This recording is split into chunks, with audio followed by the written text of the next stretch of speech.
闇に染まる四季折々。美とは滅びゆくものの輪郭だろうか。私の名は GR スープラ。その奇跡は消えるために刻まれていくのでございます。皆様こんにちは。すぐみモデラーのたまです。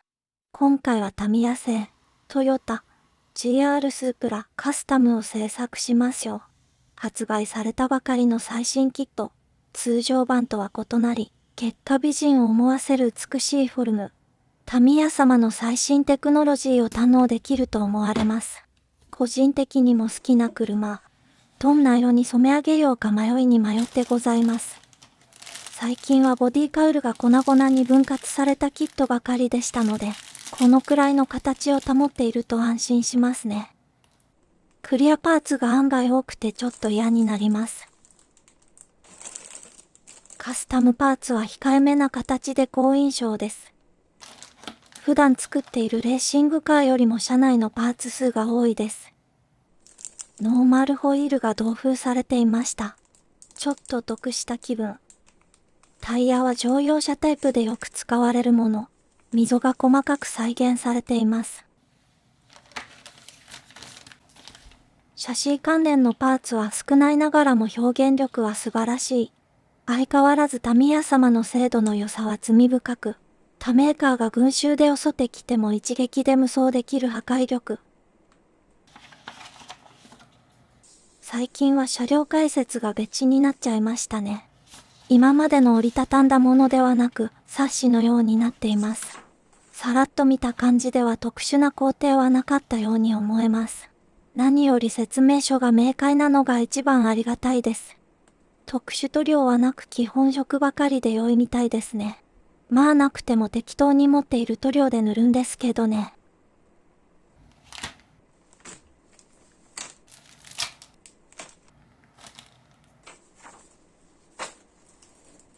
この時点でようやく何色にするのか決まりました。ゴールデンウィークが始まり心の余裕があるうちに、制作スタートでございます。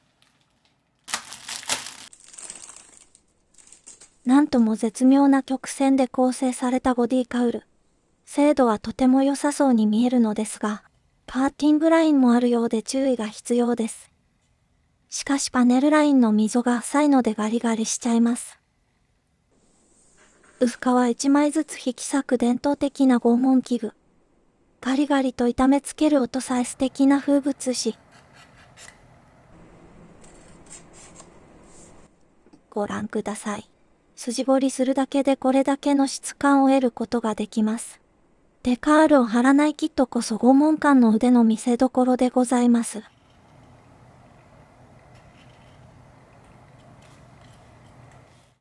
特にドアパネルとフェンダーのラインは浅いのでお気をつけください。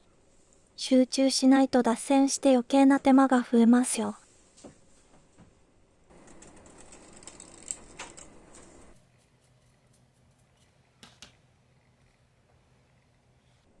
もうちょい深く掘りたかったのですが、一箇所貫通寸前で危険が危なかったのでやめておきました。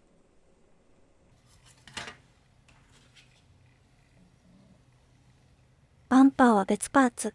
カーモデルはどこまで先に組み立てておくか把握すると後が楽です。今回のキットはゲート処理が大変なご様子。もうちょい目立たない箇所ならよかったのですが、こういう時こそ型場ニッパーが役に立ちます。まあこんなもんでしょう。今回はお手軽に格好よく仕上げることができるように心がけます。ただでさえ敷居が高いカーモデル。下地処理や塗装もほどほどで美しくして差し上げます。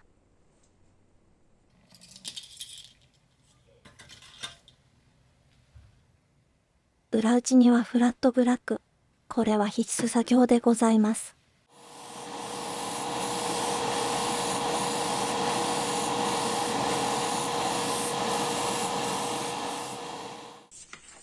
乾燥の合間にパーツをちょん切ってゆく快楽。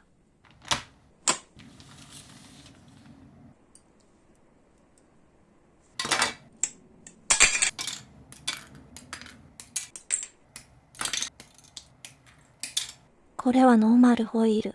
これも素敵なフォルムなのでどちらを使うか迷います。気分次第で交換するのも楽しそうですね。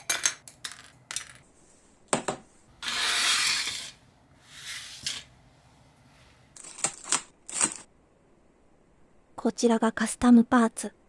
か細いスポーク形状がとても素敵。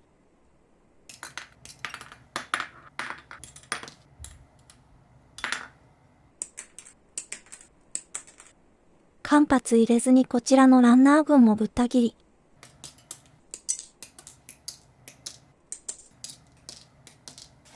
なんでぶっ飛んだパーツって服のシワの奥まで入り込むんでしょうね。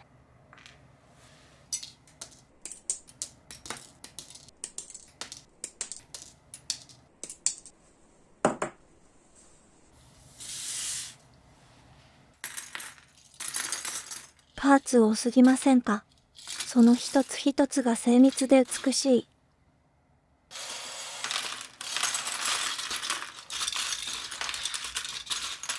まるで工業芸術の詰め合わせ。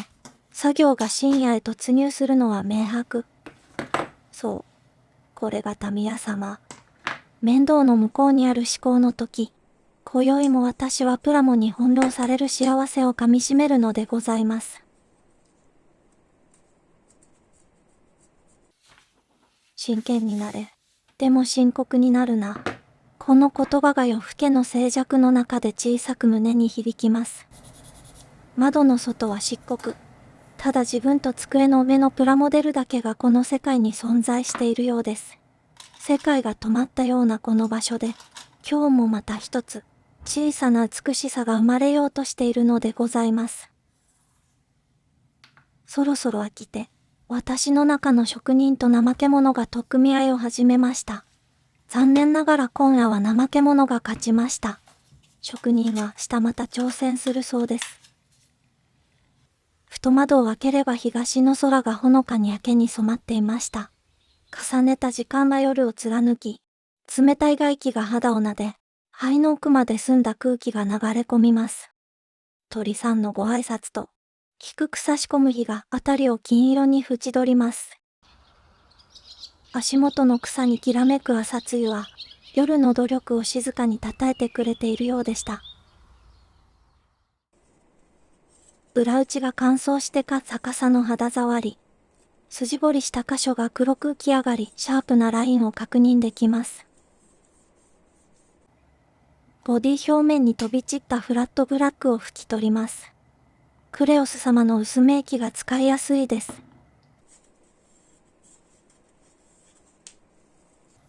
この後塗る色を考えたら拭き取らなくてもよかったと気がついたのは内緒。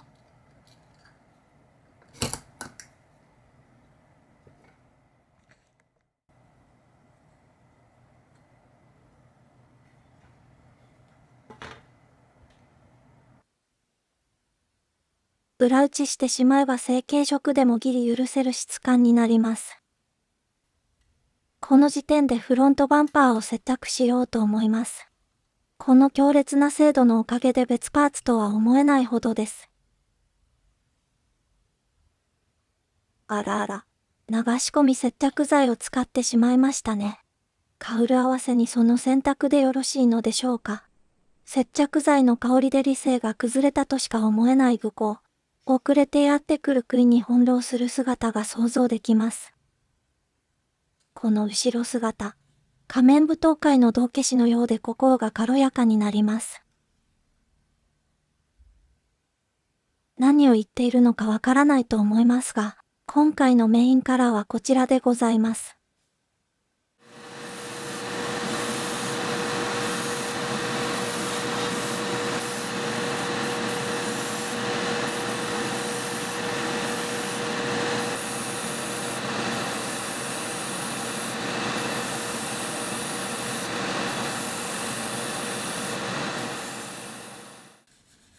ほらご覧なさい。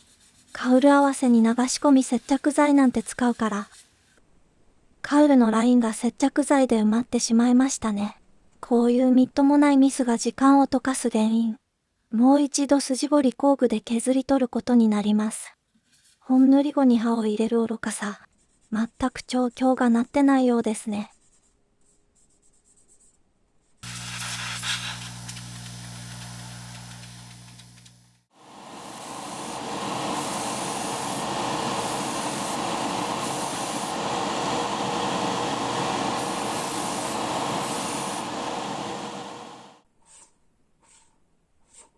夜空に散らばる星を探し当てるようにパーツを選別します。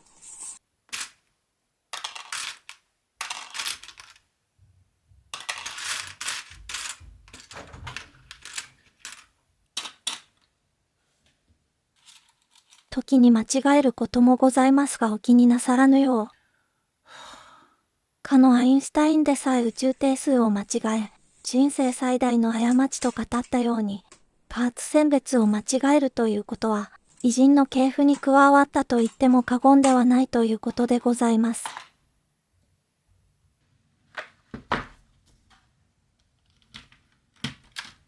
闇のような夜空を愛した漆黒のメインカラー。なのにこの色分けの多さに並行します。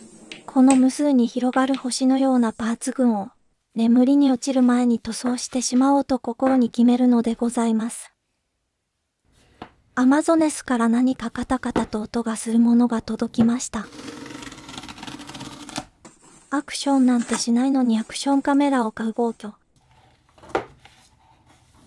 それよりこの梱包雑すぎるでしょう。DJI の製品は国産カメラメーカー並みに信頼してございます。想像以上に小さくて驚愕。これで耐震耐水に手ぶれ防止まで搭載とは素晴らしい。タミヤアクリルを並べてもこのサイズ感。これは屋外の撮影が楽しくなりそうです。海外メーカーにありがちな爆音も起動音。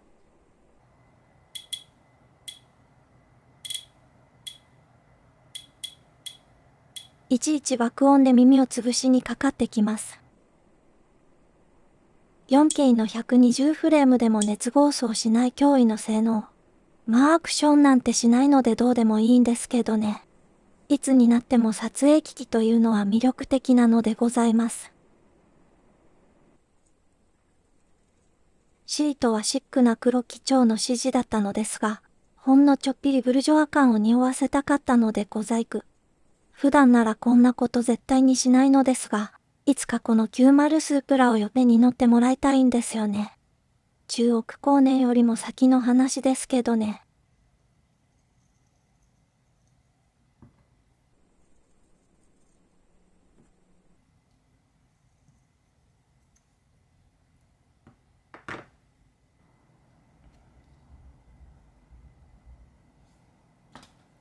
そしてベルベットカラーでなんちゃってブルジョア民に変身。まずは見た目が大切。ダラダラ塗ってるとひび割れが怖いのでラピッドシンナーを使います。混ぜ混ぜ。希釈率は2倍以上なので少しの塗料でよろしいかと。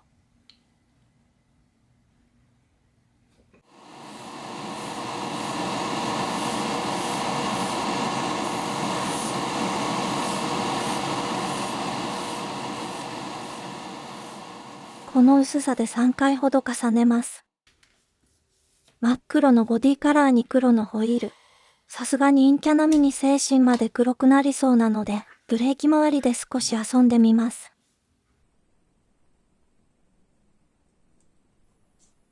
キャリパーに塗るのはクリアグリーン。こんな名前の歯磨き粉ありましたよね。苔が増殖した農業用水路みたいな世に既視感を覚えます。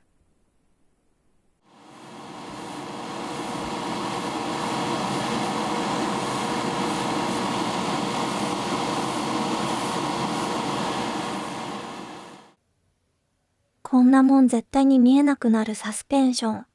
塗るだけ無駄なのですが自分用の言い訳として塗ってございます。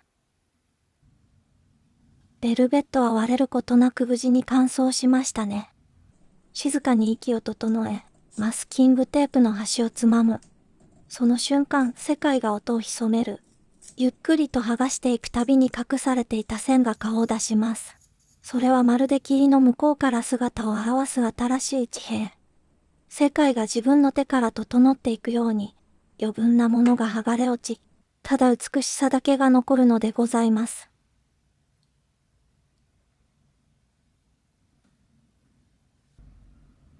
クリアクリーンが乾燥しました。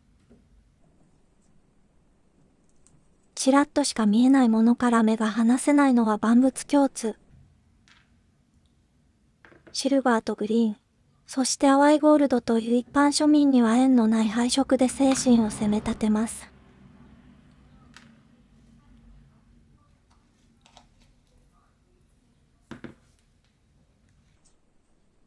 足回りの組み立てに突入。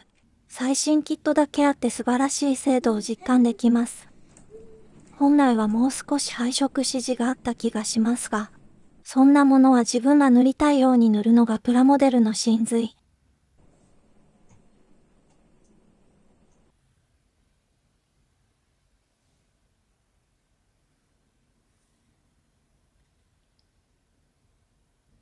心温まる映画を見て変な気を起こしたのか、写真裏を塗り分けなんてする始末。途中から我に返り超絶面倒になっていたのは言うまでもございません。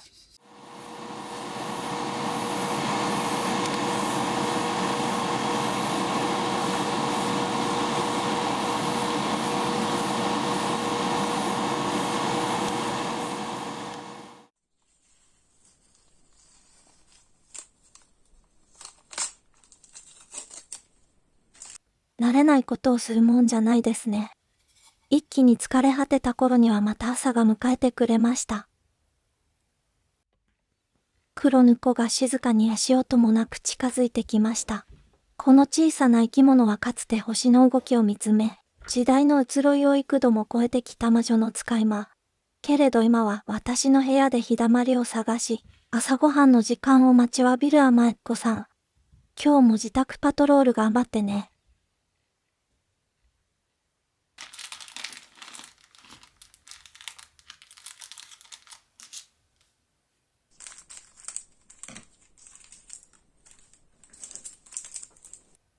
どんなにカーモデルが進化しても時空系キャットは変わらず、いつも通りの作業を淡々とこなす様。プラモデル作りはまるで静かな散歩のようなもの。最初の一歩はぎこちなくても、やがて道の歩き方が分かってきます。焦らずに、少しずつ、一つずつ。でもそれは特別なことではなく、ただ何度も繰り返した、という単純作業の積み重ね。そしてこの闇に染まるフラットブラックの車体が研ぎ澄まされてゆきます。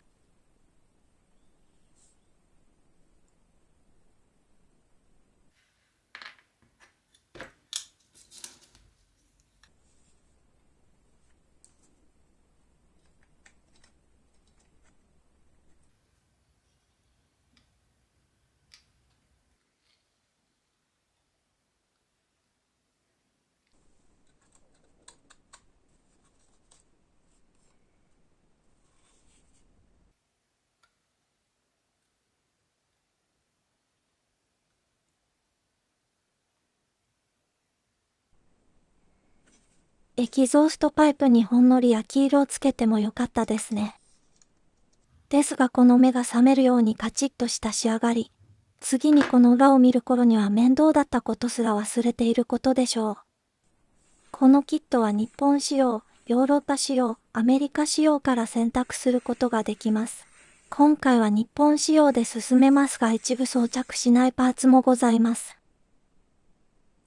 最近のスポーツカーはこんなにもおしゃれになっているのですね。私の愛車、走るドンバラ拷問高速具とは大違いです。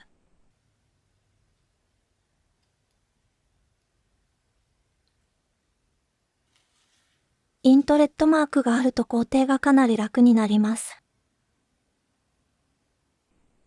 こんな小さなパーツでも塗装するとなると時間がかかるんですよね。ハンドルにもマークを貼るだけでカチッと仕上がります。車内のパーツが組み上がってゆくたびにじろじろと眺める時間も増えます。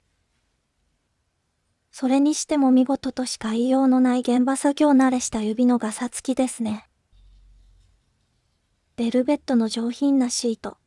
ジーンズと T シャツでドライブスルーに突入する人生にはもったいない仕上がり。ようやくデカール作業に入りました。レーシングカーとは雰囲気がガラッと変わり、やけに貼るのが面倒そうな小さいデカールが並んでいますね。スピーカーはデカールで表現。私の愛車はスピーカーすらついてないので新鮮に感じます。ヨッペが後ろで掃除機をかけてくれています。いつかヨッペに乗ってもらいたい車リストに、今回のスープラ、ロードスター RF、そしてポルシェ GT3。もちろんオートマ限定なのでどれでも選びたい放題。問題は購入するには給料全額を協定に突っ込み続けるしかないですね。こんな車で夕日が沈む海岸をドライブできたら素敵ですね。まあ私は助手席でふんぞり返ってますけどね。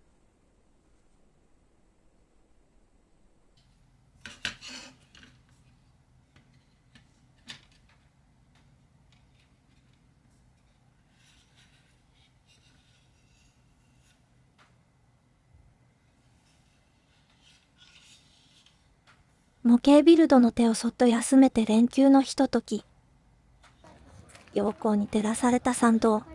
木漏れ日が揺れ、石畳を踏みしめる足音が遠い昔と今とをつなぐように響きます。娘たちの無邪気な笑い声が風鈴のように心を洗います。ただ歩くだけの何でもない時間。私の目にはそのすべてがこの上なく美しく映りました。しっかさんこんにちは。ごめんなさい。何もあげるものを持ち合わせてないんです。でもちょっとあなたも野生を忘れているんじゃなくて。星の輝きさえ遮ってしまう漆黒のお姿。あでやかな照り返しもとうに忘れてしまいました。なのにこんなにも愛おしく、そして魅惑的な存在に目が離せなくなります。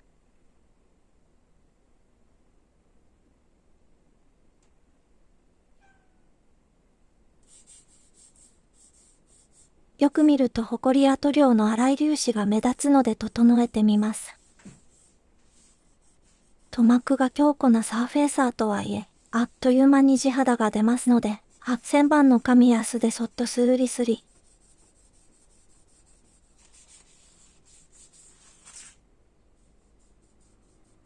人類の指先センサーはかなり優秀。ざらつきがなくなったらそれ以上追い込まないでください。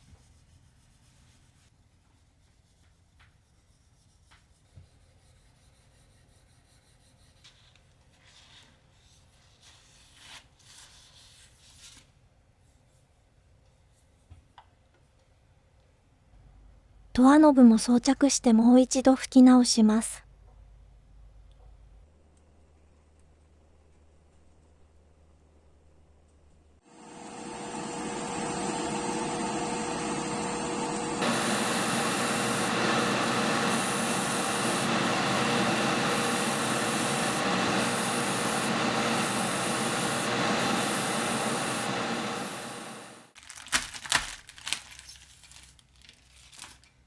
スープラ。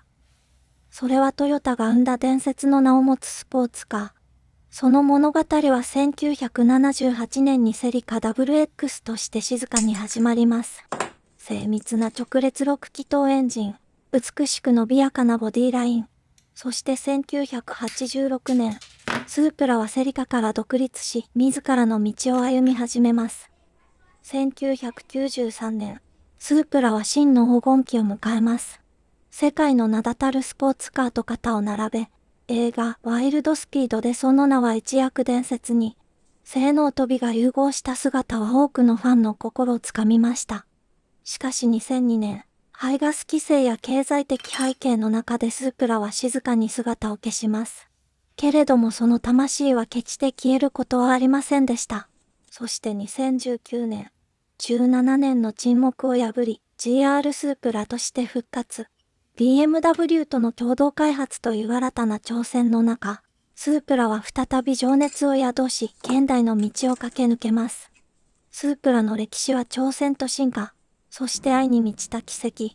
人々の心を震わせるその姿は、過去から未来へとつながる、走る芸術。スープラ。それは単なる車ではなく、時代を超えて走り続ける夢。皆様はどの世代のスープラが一番お好きでしょうか？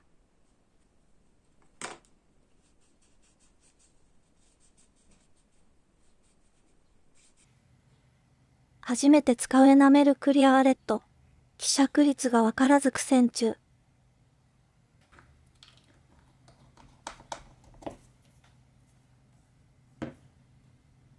何をとち狂ったのかヘッドライトレンズに塗装する始末。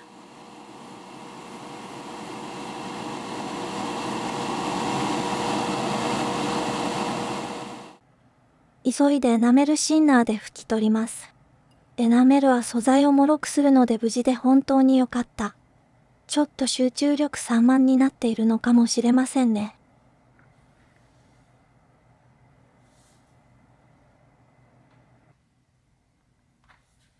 このキットの最難関がヘッドライトユニット。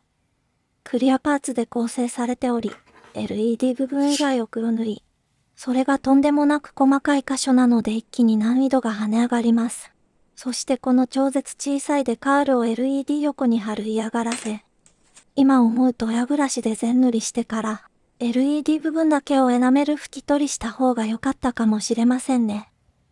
ヘッドライトユニット下部にもデカールを貼るのですが、確実にパーツが安定するスタイルを見つけてください。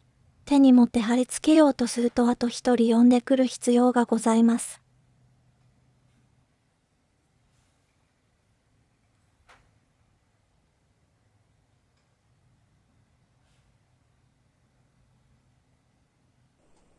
そしてサディスティックなタミヤ様の本領発揮がこちら。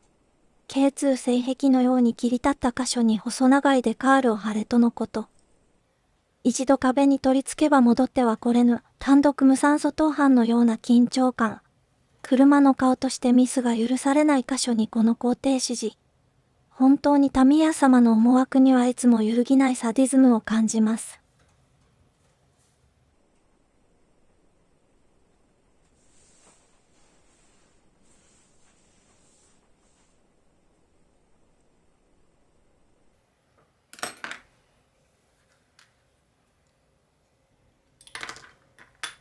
闇を宿したボディとは異なり、墨に星を溶かしたように濡れた黒。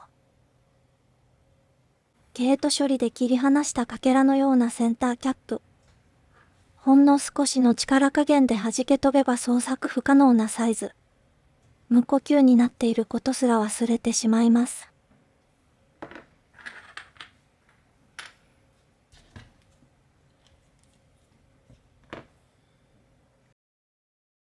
お散歩の帰り道、石畳を一歩ずつ踏みしめるたびに、足裏から静かな時間が流れ込みます。緑に包まれた参道は、角度を少し浅くした太陽が優しく揺れていました。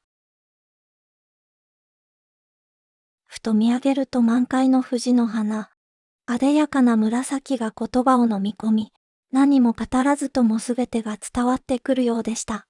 この瞬間がいつか淡い記憶になっても、この記録を見るたびに何度でも温かく蘇りますように。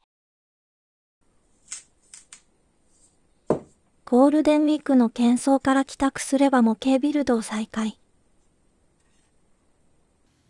再塗装した美しい糸幕。色選びに苦悩した今回のキット。黒でもヤンキー車か、それとも金融車、霊柩車に凱旋車。どれも心に響く独特の黒がございます。四季折々の風景にも溶け込む美しい闇。そんな黒を模型にも再現できるのか。一度迷うと抜け出すのも困難なほどに難航した黒選び。そこから見出した怪しい漆黒。1990年代まで映画を誇った魔の巣窟。まるで空論城のような闇深い黒に私の心は飲まれて行きました。ハイテクノロジーと発展した高層ビル群。そのふもとには大敗的とも言える治外保険の迷路と化した構造物。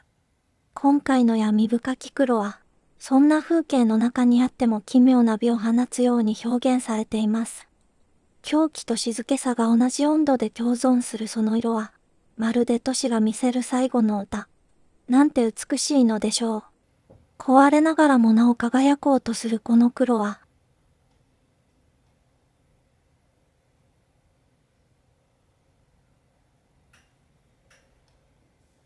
サディズム思想の極みを集約したヘッドライトユニット。あまりの細かさにカメラのピントすら合わせる余裕がございません。ピントが合えば乾燥肌ガッサガサの指先。まさに地獄でございます。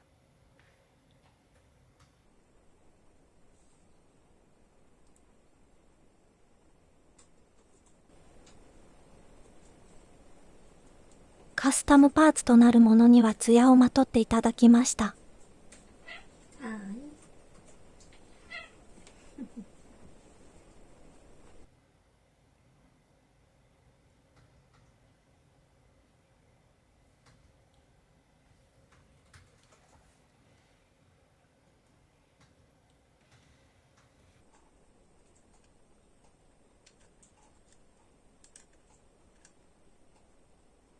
ここでふと気がつきます。ヘッドライトレンズがないことに。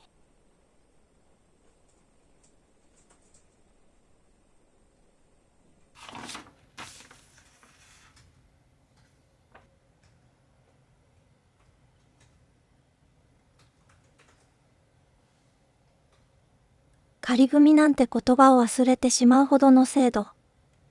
同じ値段で販売する他メーカー様の立場はございますか？今どんな気持ちでしょうか？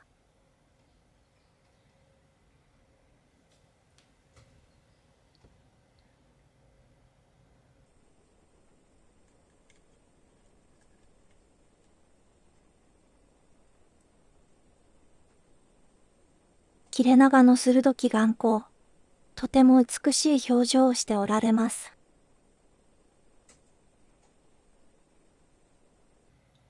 徹夜作業に向けてピーナッツで栄養補給。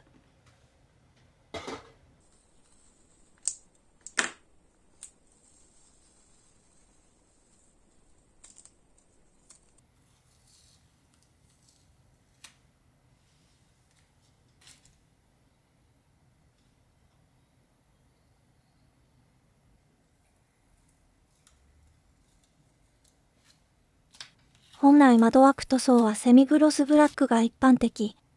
ですが今回はボディ色が艶消しブラックなので、差別化を図るために艶のあるブラックにしてみました。ノスタルジックにシルバーの窓枠でも良かったかもしれません。ですが今回の選択に間違いはなかったと思われます。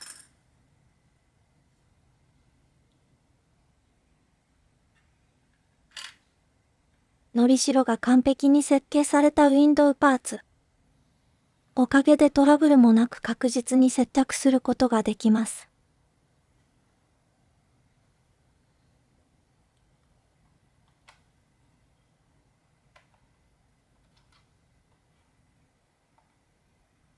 思惑通り艶のあるブラック窓枠は正解でしたね。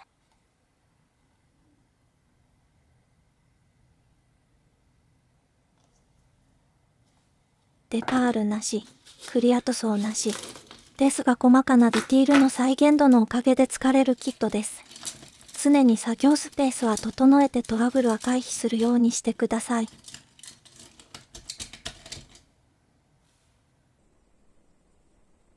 控えめに反り立ったテールデザイン。今までの日本車にはなかったフォルムに驚かせていただきました。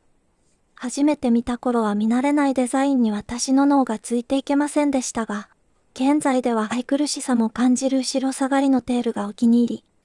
形が気に入っているので2リッターの SZ グレード希望。しかしこんな高級車買ってる場合じゃないのが我が家のエンゲルケース。これからも朝から朝まで頑張って税金を納めようと思います。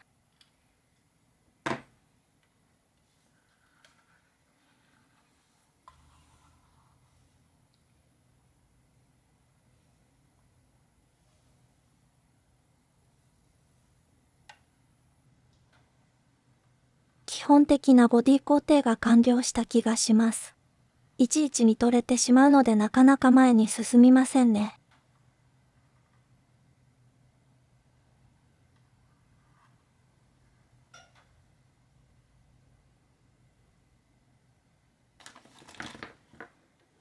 このタイヤ最近もどこかで見た気がします。確か方向性があるので注意しなきゃダメなんですよね。これは実際に存在するタイヤパターンなのでしょうか。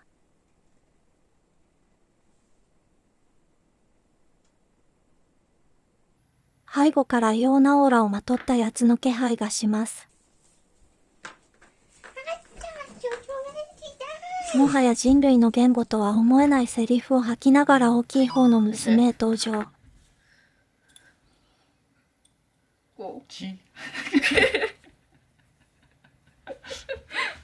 不器用の化身とはまさにこのこと。その名もでかい娘。これでも数年前はポケモンやガンプラのクマ体のキットを作ってたんですよ。ピカソ並みの芸術を生み出したところで最終組み立てを開始します。美しく並んだスポークから覗くキャリパーが素敵。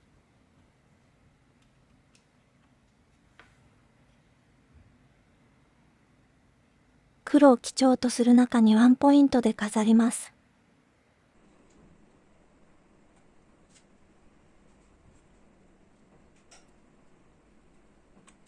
派手にするだけがエレガントではなく、一途な輝きこそ最も鋭くさえ渡るのでございます。シャシーが完成すればボディをかぶせてみましょう。この工程はカーモデラーが苦手とするものですが、このキットでは今までの概念を覆す設計がなされておりました。リアの差し込みさえ決めてしまえばフロント側はかぶせるだけ。無理にボディを広げて固定する必要がございません。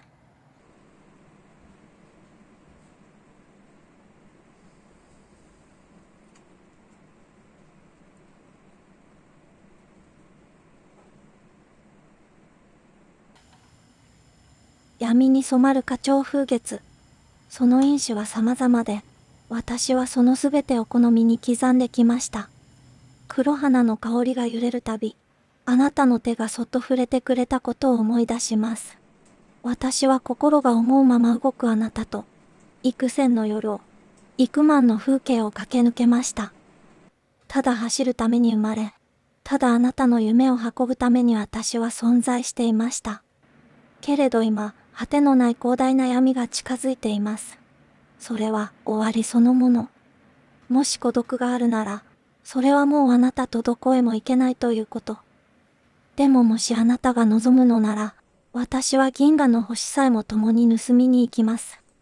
あなたが手を離しても、私は何だってしてみせるつもりでした。だから、どうか忘れないで。あなたと過ごした日々は、私にはそれが全てでした。ずっと待っています。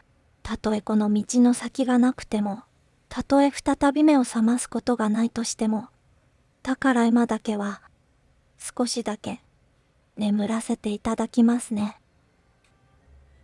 トヨタ GR スープラカスタム、完成でございます。美しすぎて恐縮でございます。